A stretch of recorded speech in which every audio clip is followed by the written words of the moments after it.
Heute klären wir, ist der Panzer hier das Highlight dieses Sets oder das Drumherum? Tja, mehr dazu nach dem Intro.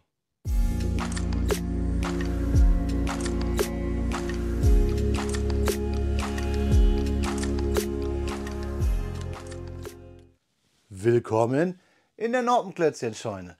Mein Name ist Blockstar und Freunde, heute möchte ich mit euch über das Kobi-Set 2718 aus 2022 sprechen, das ihr immer noch bekommt. Es beinhaltet den Panzer II in der Ausführung A, aber ich glaube, der hier ist Nebensache, denn hier drinne sind ein paar Bäume, Fahnen, Pflanzen, all das, was für die Kobi-Dioramenbauer richtig interessant ist. Also Freunde, kommt mit mir jetzt hier auf den Bautisch, dann erkunden wir dieses Set und seine Beigaben genau.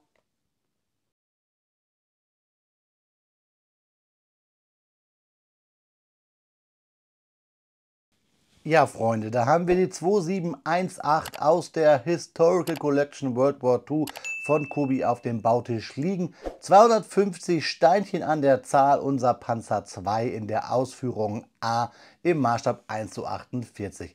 Und es springt uns direkt an, was wir an diesem Set wahrscheinlich cool finden. Natürlich einmal das Panzerchen mit sehr, sehr vielen Drucken, aber wir haben hier sehr viel Flora und Fauna. Etwas, was wir sonst bei Kobi ja nicht so oft bekommen. Deswegen ist dieses hier ein sogenanntes Schlachtset. Auch wenn 19 € für 250 Steinchen, ja, vielleicht etwas hier ins Gewicht gehen, aber an diese Steine hier, an diese pflanzenfarne Bäume kommen wir sonst bei Kobi nicht so günstig dran, beziehungsweise nicht günstig, so kompakt. Schauen wir uns die Rückseite an. Da haben wir natürlich die Fakten über den Panzer II, bekommt der gleich auf meinen Infokarten. Wir werden sehen, dass unser Panzer in 1:48 11 cm lang und 5 cm hoch wird. Ich finde, hier auf dem Bild sieht er eher so ein bisschen aus wie so ein T34. Ein Originalbild haben wir natürlich auch und wir können den Panzer am Turm bewegen und wahrscheinlich lassen sich auch die Ketten drehen. So Freunde, da ist das Grünzeug und das schauen wir uns jetzt einmal an, wenn der Karton fliegt. Ja, Freunde, da haben wir 10 Tüten hier auf den Bautisch und da haben wir diese Pflanzenteile in einer herbstlichen, ja, Begrünung, möchte ich sagen, auch wenn das gar nicht so richtig passt, weil wir haben hier braun-gelbtöne und ein bisschen grün. Diese Pflanzenformteile, nenne ich sie mal, sehen ja immer so ein bisschen aus wie ein Kaugummi, auf dem man gelatscht ist, aber das ist nun mal Kobis Interpretation von Bäumen, genau wie hier diese dunklen Palmwedel. Also, das sind unsere Tüten. Ich schiebe sie mal an die Seite. Sonst natürlich hier unsere anthrazitfarbenen Kobi-Steinchen. Gucken wir uns gleich an beim Bau. Jetzt aber die Anleitung so groß wie meine Hand, also Postkartenformat, Klammer gebunden. Und dadurch, dass wir natürlich jetzt hier keine Unterteilung in große Bautüten haben, sondern nur unsere kleinen haben, reißen wir die alle auf und bauen drauf los. Ihr könnt euch das nach Farben sortieren, nach Funktion, wie ihr das wollt. Wichtig ist nur, dass der aktuelle Schritt hier natürlich der erste farblich ist. Der zweite ist dann natürlich, weil er der aktuelle ist, farblich und der erste ist darunter ausgegraut. Wir haben keine Seitenzahlen, sondern nur so eine Baustep-Nummerierung und Pfeile weisen uns den Weg, sowie, wie ihr das natürlich kennt bei vielen anderen Klemmbausteinherstellern, was wir hier in diesen Vierecken mit den abgerundeten Ecken haben, zeigt uns an, was wir in die Hand nehmen müssen zum Klemmen. Wir haben kleine Legenden, damit wir wissen, welchen Slope wir nehmen. Hier den steileren, da den flacheren und wie gesagt, Pfeile weisen uns den Weg und wir haben bestimmt noch irgendwo eine Anlegehilfe, die gibt es bei Kobi auch immer, welche Fliese wir nehmen. Hier sehen wir es, eine 1x2er Flat-Teil, eine Fliese wird uns hier auch nochmal als Anlegehilfe gezeigt. Fertig sind wir dann mit dem ganzen Wald, Flora und Fauna hier beim Baustep 37. Unser Panzer ist dann fertig beim Baustep 26, Freunde, das hatte ich glaube ich auch noch nie bei Kobi. Und auf den letzten Seiten dann, falls euch Teile fehlen, hier die Teileübersicht, da könnt ihr kontrollieren und wenn welche fehlen, gleich hier monieren. Und das Schönste bei Kobi ist, während man noch das aktuelle Set baut, kann man schon an das nächste denken und träumen, hier ein bisschen eine Produktübersicht, Serviervorschläge. Könnt ihr mal gucken, hier oben müsste das i aufpoppen mit meiner Kobi Playlist. Das ein oder andere Set findet ihr dort, kann ich euch nur ans Herz legen. Aber ich, Freunde, lege mir jetzt hier ein paar Klemmbausteine ans Herz und euch lege ich die Fakten ans Herz. Freunde, viel Spaß beim Gucken und beim Lauschen.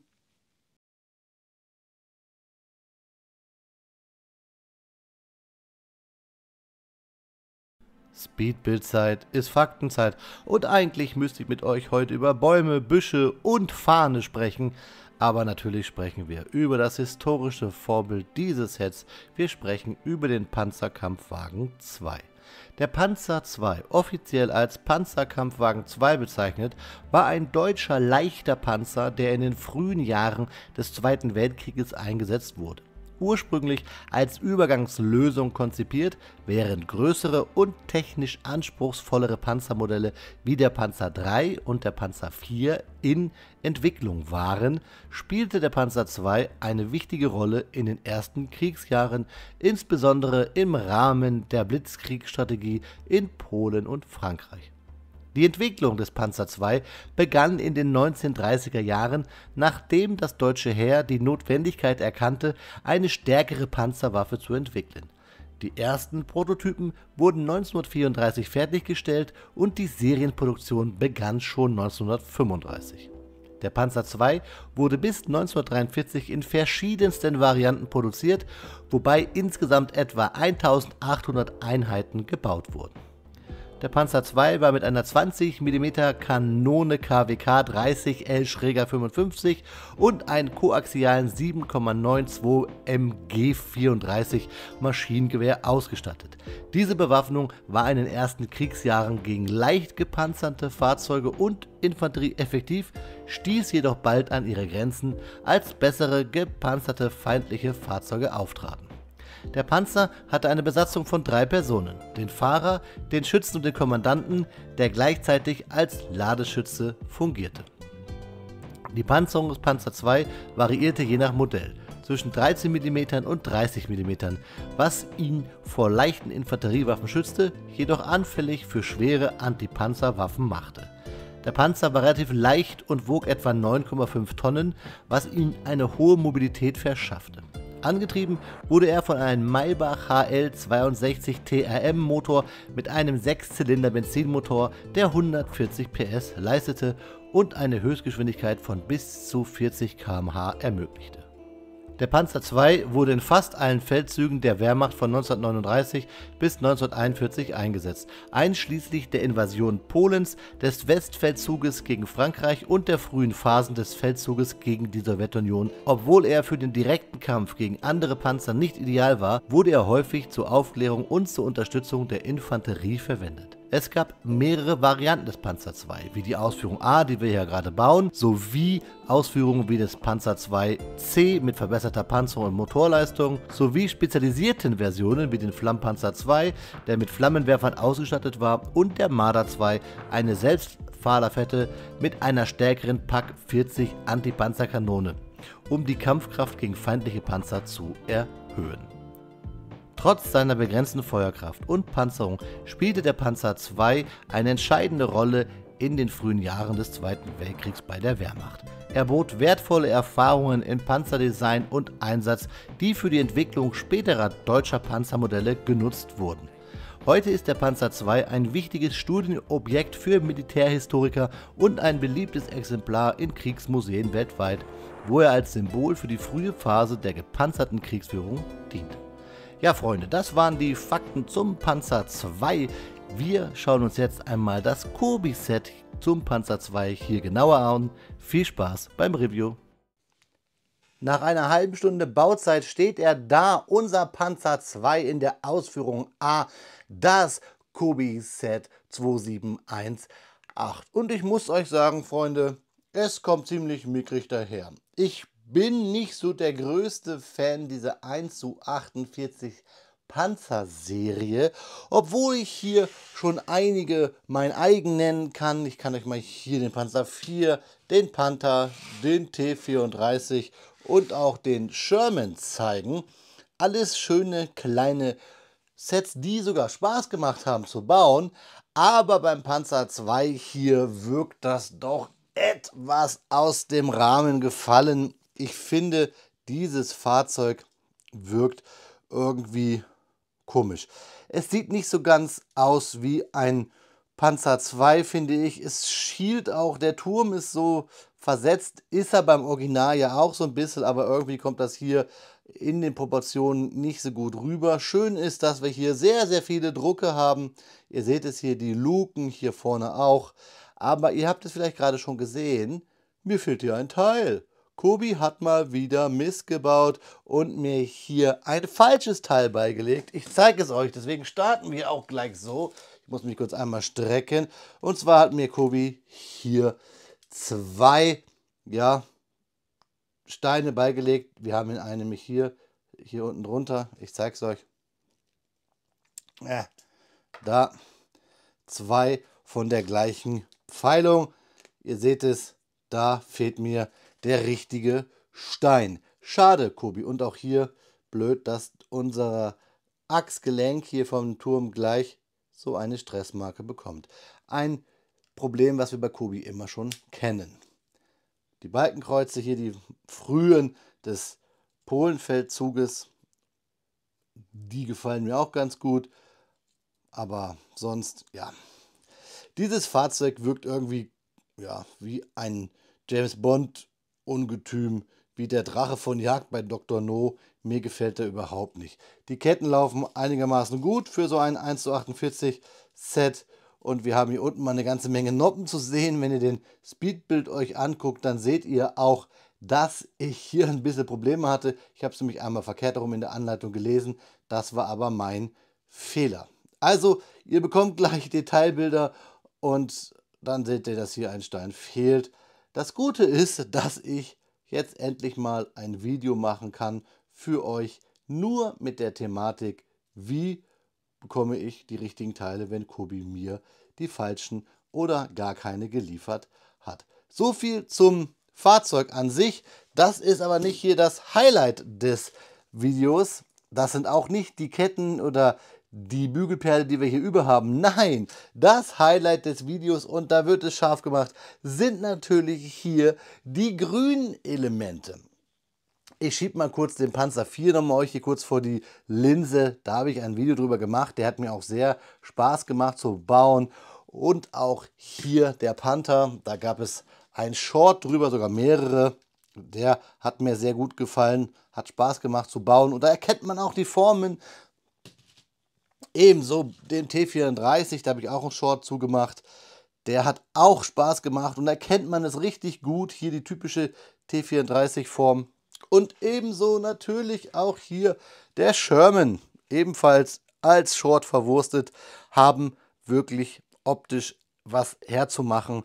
Und man erkennt es und man kann es dann halt gut im Regal verstauen, wenn man sagt, 1:28 ist nicht, 1:35 ist nicht, dann kann ich mir gerne hier vielleicht so ein 1:48 Set antun, aber nicht den Panzer II. Der gefällt mir nicht. Aber cool ist hier, und ich rede jetzt natürlich nur aus der Sicht eines 100% Kobi-Bauers, was ich natürlich nicht bin. Aber wenn ich hier Dioramen oder Szenen bauen möchte mit Kobi-Teilen 100%, dann ist das hier, sind unsere kleinen Bäumchen, Büsche, Fahne hier das, was es ausmacht, warum man sich dieses Set kaufen sollte.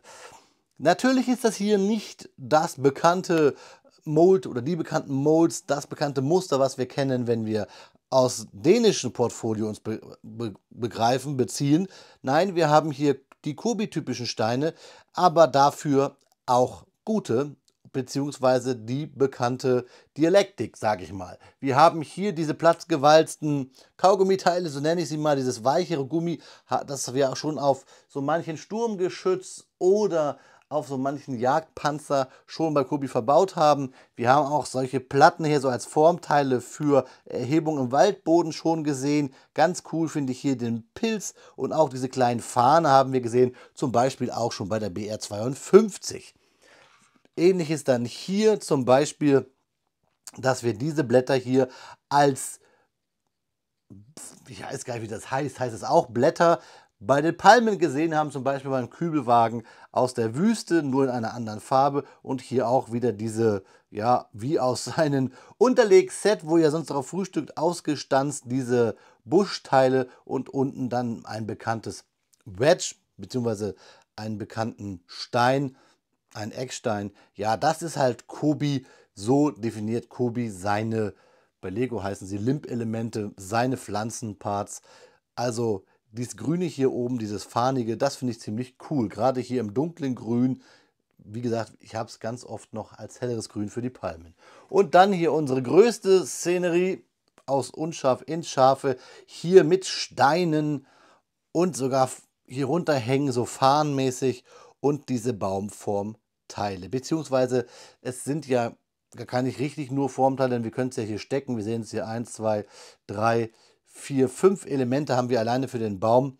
Das ist halt deren Art zu bauen. Und sie haben sogar Noppen. Das haben wir bei so manchen Lego-Baum zum Beispiel. Ich nehme jetzt einfach mal Lego. Haben wir das nicht, wenn ihr die von früher kennt. Diese kleinen Zypressen und die runden Bäume, die kleinen Tännchen, die haben nur unten Noppen. Also von daher finde ich, das hier ist das Highlight, was dieses 1:28er Set, wollte ich gerade sagen, nein, dieses 1:48er Set zu bieten hat. Aber man kann zum Beispiel mit diesen Steinchen hier, mit dieser kleinen Waldszene auch seine 1:28er Sets aufwerten. Und das habe ich gemacht. Ich habe mir bei buildingbricks.de mit meinem Rabattcode nochmal das Set bestellt. Erstens, weil ich nicht warten möchte, bis Kobi mir diesen Stein hier liefert, dass ich es einmal komplett habe. Natürlich, wie gesagt, werde ich es mir trotzdem nachordern. Und zweitens natürlich, weil ich hier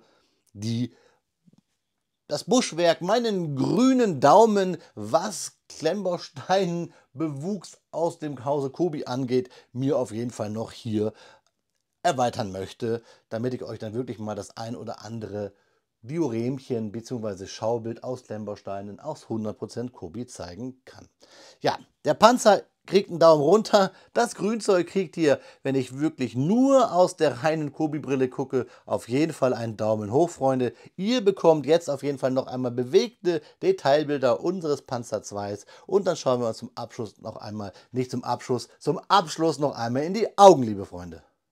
Wie versprochen, liebe Freunde, Detailbilder vom Panzer 2 und des kleinen Wäldchen, das wir ja hier im Set mit beiliegen haben, in 360 Grad Bewegtbildformat. Ein Fakt, historisch wollte ich euch zum Panzer 2 noch mitliefern, denn ein Fahrzeug wurde noch bis 1944 gebaut, nämlich die Ausführung L des Panzer 2, der Panzerspähwagen 2, das Sonder-Kfz 123 mit 2 cm KWK 38, der Luchs. Der Luchs war halt ein Aufklärungspanzer. Es sollten um die 1000 gebaut werden, aber es wurden nur je nach Quelle schwanken zwischen 100 und 200 Stück gebaut, die alle an die Aufklärungseinheiten der Panzerdivision übergeben wurden. Ja, Freunde, das waren nochmal Fakten hinten dran. Ich würde mich freuen, wenn ihr dieses Video und meinen Kanal vielleicht teilt, an euren Freunden weitergebt. Vielleicht können wir hier noch mehr Leute für Kobi begeistern. Wenn auch nicht für dieses Panzerchen, aber dann vielleicht für diese Flora und Fauna. Ich bin nicht müde, es zu sagen. Ich habe mir das Set noch ein paar Mal bestellt zum Ausschlachten, damit ich mehr Bäumchen habe. Das Fahrzeug, naja. Aber ich bin gespannt, was ihr dazu sagt. Schreibt mir eure Meinung zum Panzer 2 bitte unten in die Kommentare. Ja, Freunde, das ist das Video schneller zu Ende, als mir hoffentlich Kobi das richtige Teil ersetzt. Und ich bin gar nicht so traurig, dass das nun mal wieder passiert ist, denn ich hatte euch vor geraumer Zeit in einigen der anderen Videos hier auf meinem Kanal gefragt, ob ich mal ein Video rund um fehlende Teile, Missing Parts bei Kobi und vor allen Dingen, wie ihr an die richtigen Teile kommt, machen soll. Und jetzt habe ich quasi hier endlich den Hinweis bekommen, dreh dieses Video, weil mir halt hier dieser Stein fehlt. Es gibt noch was Zweites zu diesem Video. Ich denke, die Message ist sowieso klar. Der Panzer ist Blödsinn. Das Grünzeug hier, das ist cool. Aber was ich noch meine, ist generell, nur weil der Panzer mir hier nicht gefallen hat, heißt es ja nicht, dass die anderen 1:48 Panzerchen vielleicht blöd sind. Ich habe unter dieses Video einen Community-Tab gepackt, also einen Link zu einem Beitrag in dem Community-Tab, so wäre es richtig, einer Umfrage nämlich, soll ich euch mehr diese 1:48 Panzerchen vorstellen. Klickt da mal an, gebt mir mal eure Meinung und ja, es wird da auch noch eine andere Variante von Panzern abgefragt werden mit einem anderen Maßstab. Wollt ihr die auch sehen? Bitte beantwortet mir das. Findet ihr unten in der Videobeschreibung den Link halt zum Community-Tab zu dieser Umfrage. Das war komplizierter, als dieses kleine Set hier eigentlich zum Bauen war. Ich habe es euch gesagt, der Panzer ist Mist, das Grünzeug ist cool. Freunde, ich habe keinen grünen Daumen, aber ich gebe euch den Daumen in der Community. Danke, dass ihr meine Videos schaut. Auf Wiederbauen, euer Freund, der Blockstar.